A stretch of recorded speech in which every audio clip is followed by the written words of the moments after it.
Get a reading on all of this with Tom McClintock. He is, of course, Republican California House Budget Committee member, and not too long ago, a member of that caucus, the Freedom Caucus. I believe you left in disgust, if I remember correctly. Is that right, sir? Over exactly the kind of antics we're seeing out of them in this issue.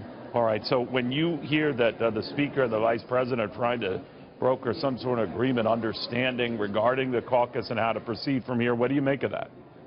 Well, I think everybody has a motivation to get an agreement. I mean, at the moment, as a practical matter, the Freedom Caucus is the biggest defender of Obamacare in the Congress. Now, they don't mean to be, but that's the practical effect of their actions. So I think that they also have a huge motivation to finally reach an agreement on this. And the Vice President, who is highly respected throughout our conference, is doing the kind of Kissinger shuttle diplomacy that has worked in bygone days and hopefully will work again.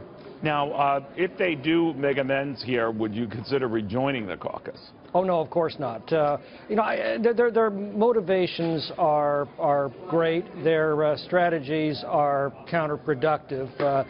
They blocked our ability to adopt a balanced budget last year. The year before last, they blocked the ability of the House to take up a resolution of disapproval against the disastrous Iranian nuclear deal.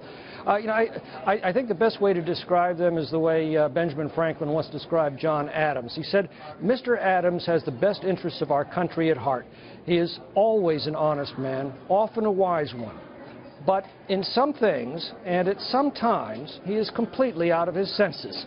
I think that describes the Freedom Caucus to a T. All right. Now, to that point, I was raising this with Academic Morris Rogers, of course, who will be shepherding this process through in the House, and she had said that she would be dead set against what some of your old caucus members wanted, sort of a watering down of the coverage for pre-existing conditions. What do you make of that, and whether such conditions would still be covered under this rework repeal effort?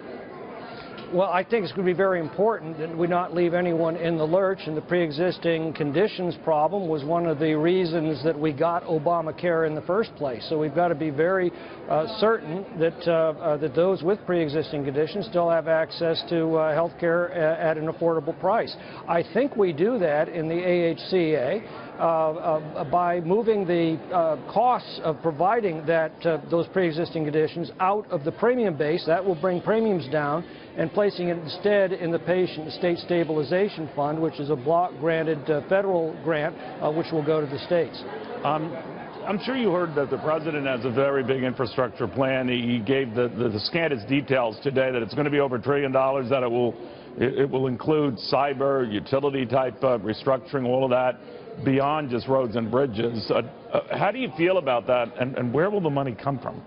Well, I think we can do a lot of that without sticking the taxpayers with a dime. I mean, first, just get the federal government out of the way. It's been blocking projects like Keystone and Dakota for years. We had one abusive official in the Sacramento office of the Army Corps of Engineers that was single-handedly blocking tens of millions of local infrastructure projects that were desperately needed by communities, fully financed, ready to go, and being blocked by this one individual. You multiply that across the country, that's a lot of pent-up infrastructure. If you revise the environmental laws that are making projects like dams cost prohibitive. I've got a little community in my district trying to add a $2 million spillway to a gate, or to an existing dam to get more capacity. It's $2 million for the gate. By the time they meet all the environmental and bureaucratic demands, it costs $11 million, and it's cost prohibitive. So there's a lot that we can do just to get the federal government out of the way and meet these pent-up infrastructure demands. All right, but would you be okay with spending that kind of money even if there's not, comparable funds to pay for it? Well, again, that doesn't cost a dime. I'll tell you another thing. I understand, but it's a stretch to assume $1 trillion, right? Well, another thing very important would be to restore our highway taxes for our highways. That was the original promise of this Interstate Highway Trust account. The money you paid at the pump was supposed to go for your roads. It's been ripped off over the years for purposes unrelated to our highways. Put that money back, and you no longer have the kind of backlog that we're currently facing for maintenance and construction. Real quickly, sir, your Senate counterparts have a little bit different how to proceed view here than many of your House colleagues, that the health care thing is a waste of time for the time being. go right to the tax cuts. What do you say to that?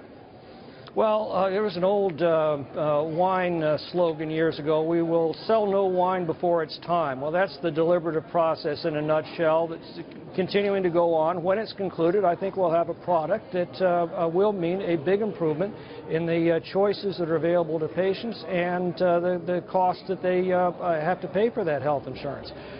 So it's going to take deliberations. I don't know when they're going to be done, but when they're done, I think we're going to move that bill, and I think the Senate will support it.